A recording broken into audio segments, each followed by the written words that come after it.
शिव मंदिर में चले जाना, किसी भी शंकर के मंदिर में चले जाना और पार्वती माता का श्रृंगार देखना, एकदम साधारण, एक चुंदड़ी ओढ़ी हुई है, हाथ बंधा हुआ है, कोई थोड़ी बहुत चूड़ी पहनी हुई, माथा में बिंदी, बोर, कुंडल सब पहनी, आराम से बैठी। पर बाकी की माताओं का श्रृंगार देखोगे, अपार सुंदरता का श्रृंगार पार्वती जी फूलों का श्रृंगार करती है, उनके पास में श्रृंगार तो सब है, ऐसे कोई श्रृंगार की कमी नहीं है। माँ जगत जननी जगदम्बा श्रृंगार की कमी है, ढेर सारा श्रृंगार है, पर माँ उस श्रृंगार को धारण करती है जो जनमानस के लिए श्रेष्ठतम है। मां श्रृंगार वो करती है जो जनमानस के लिए श्रेष्ठ हो। 9 दिन में एक दिन अगर घर में ज्यादा बीमारी फैल रही हो, कोई ना कोई बीमार पड़ रहा हो, तो 1 लोटा पानी सुबह स्नान कर कर घर के चारों तरफ घुमाकर नीम के पेड़ के नीचे नवरात्र में डाल देना। महाराज 3 या 4 दिन लगेंगे, आराम लगना चालू हो जाएगा, घर से रोग दूर हो जाएगा। शिव महापुराण की कथा कहती है, देवी भागवत कहती है कि माता का 9 दिवस तक स्थान नीम के पेड़ के नीचे रहता है। इसलिए आज भी दक्षिण दिशा में देवी की मूर्ति नहीं बिठाते, नीम के पेड़ को साड़ी पहनाते हैं, नीम के पेड़ का ही मांग भरकर मंगलसूत्र पहनाकर नीम के पेड़ का ही श्रृंगार होता है और नीम के पेड़ की ही पूजन होती है। दक्षिण दिशा में माता की मूर्ति विराजमान नहीं करते नवरात्र में नीम के वृक्ष की पूजन करते, क्योंकि देवी भागवत में स्पष्ट कहा गया, नवरात्रि तक मां जगत जननी जगदम्बा 64 योगिनियों के साथ में नीम में विराजमान हो जाती। 64 योगिनी। घर के अंदर बैठकर आप 27 मनके की माला जप रहे हो, घर के अंदर बैठकर 30 मनके की माला जप रहे हो, घर के अंदर बैठकर 108 मनके की माला जप रहे हो। आप जितने भी मनके की माला घर के अंदर बैठ रहे हो और जप रहे हो, उसका पुण्य आपको प्राप्त होगा, मना नहीं है, मिलेगा। पर रुपये में से 54, रुपये में से कितना मिल रहा है? 54, 25%। वही माला आप किसी मंदिर में, देवालय में, तीर्थ में जप रहे हो, उसका पुण्य मिलेगा केवल आधा, 50%, मात्र 50। महाराज वही माला आप यदि पीपल, आंवला, समी, बेलपत्र, इन वृक्ष के नीचे अगर आप एक माला को लेकर बैठे हो और बिना आसन के, समी के वृक्ष के नीचे आप कोई मंत्र जप रहे हो, कोई बेलपत्री के पेड़ के नीचे मंत्र जप रहे हो, कोई आंवले के पेड़ के नीचे मंत्र जप रहे हो, किसी पीपल के वृक्ष के नीचे मंत्र जप रहे हो, तो वहां आसन लगाने की जरूरत नहीं होती। बिना आसन के अगर आपने एक माला का एक मन का भी अगर जपा है, शिव महापुराण कहती है, विष्णु पुराण कहती है कि 100% पुण्य आपके खाते में उस मंत्र का फल प्रदान कर देता है। उस मंत्र का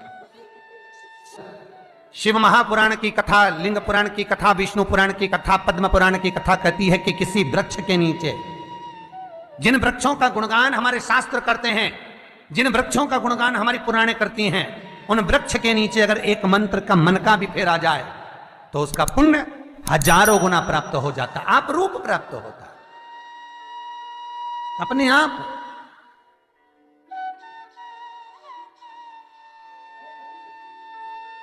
आप जिस पुण्य को करना चाह रहे, मेरा बहुत निवेदन है महाराज, बहुत प्रयास करा करो, प्रयास करना।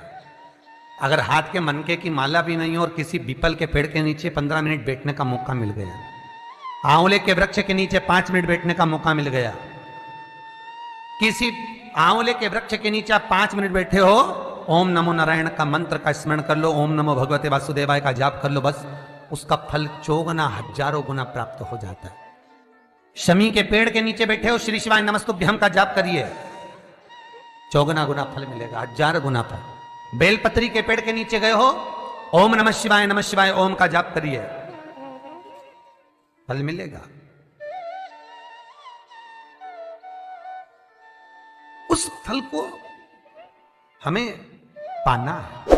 शिव जी का पहला पार्वती के साथ अवतारे काल और काली, महाकाल और महाकाली, पहला होता पर द्वार पर चप्पल पड़ी होने के कारणवश वो लौट कर चली जाती है। बहुत ध्यान दीजिएगा महाराज, थोड़ा सा आपको बुरा लगेगा, लग जाएगा, और शिव पुराण है, जीवन संवार देगी तो अच्छी बात है, जीवन संवार दे तो अच्छी बात। मंदिर के द्वार पर हम जब चप्पल छोड़ते हैं,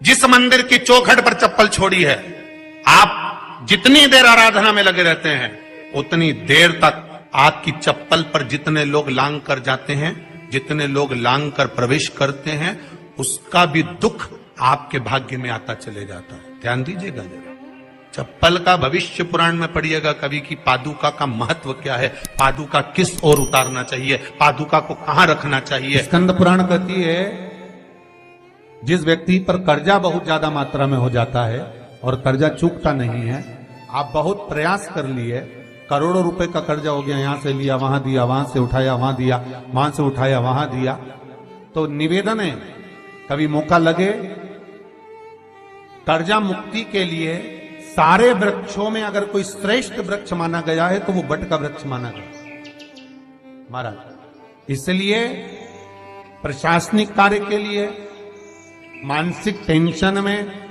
परेशानियों में बटकेश्वर महादेव का स्मरण किया जाता है। और यदि निवेदन करूंगा बहुत ज्यादा, यदि आपको कर्जा हो गया है, बहुत ज्यादा कर्जा हो गया और वो कर्जा चूक ही नहीं रहा, तो थोड़े दिन बड़ के पेड़ के नीचे आप बटकेश्वर महादेव के लिए 1 लोटा पानी, उसमें थोड़ा सा पिसा हुआ चावल पीस के गला लेना चावल को और पीस लेना, पीस के उस पानी में मिला लेना और मिलाकर उसमें थोड़ी सी हल्दी पिसी हुई डालकर बटकेश्वर महादेव के नाम से बड़ के पेड़ के नीचे अपनी कामना कर कर जो कर्जा हुआ है उस कर्जे का भान देते हुए, स्मरण देते हुए छोड़ दीजिए।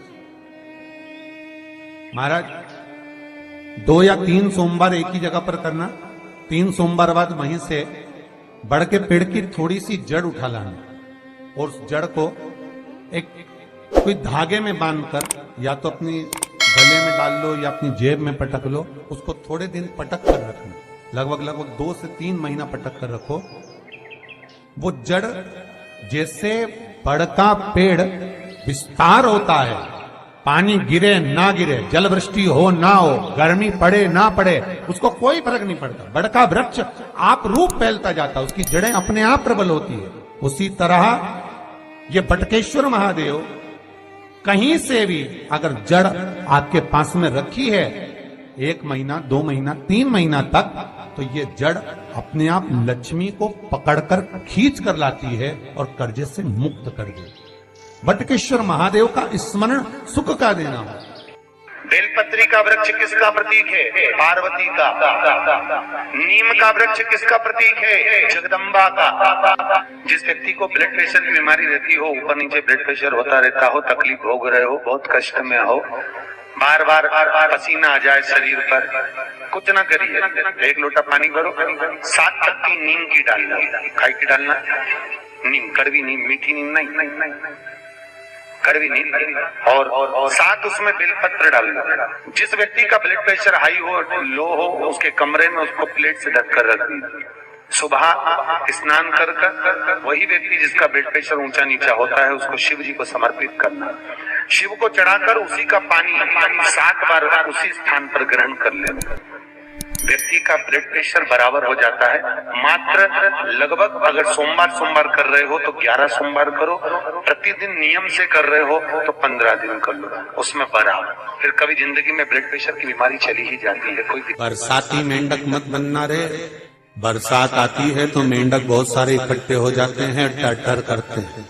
कई लोगों की आदत होती है, सावन का महीना आया तो मंदिर में भीड़, शिवरात्रि आई तो मंदिर में भीड़। हमें बरसाती मेंढक नहीं बनना कि सिर पे त्रिपुंड लगा लिया, गले में रुद्राक्ष की माला पहन ली, चोला बदल लिया, कपड़े बदल लिए और कपड़े बदलकर साधु संत बनकर, सन्यासी बनकर, तपस्वी बनकर छल करने के लिए, निंदा करने के लिए, बुराई करने के लिए, चुगली करने के लिए, अपशब्द करने के लिए, लोगों को घाटा पहुंचाने के लिए, लोगों के पांव खींचने के लिए बैठ गए। ये नहीं बनना हमको, हमें बरसाती मेंढक नहीं बनना। भगवान की कथा कहती है शिव को पाने के लिए कपड़े बदलने की जरूरत नहीं पड़ती, शंकर को पाने के लिए कलेजा बदला जाता है और शिव सांस लिया जाता है।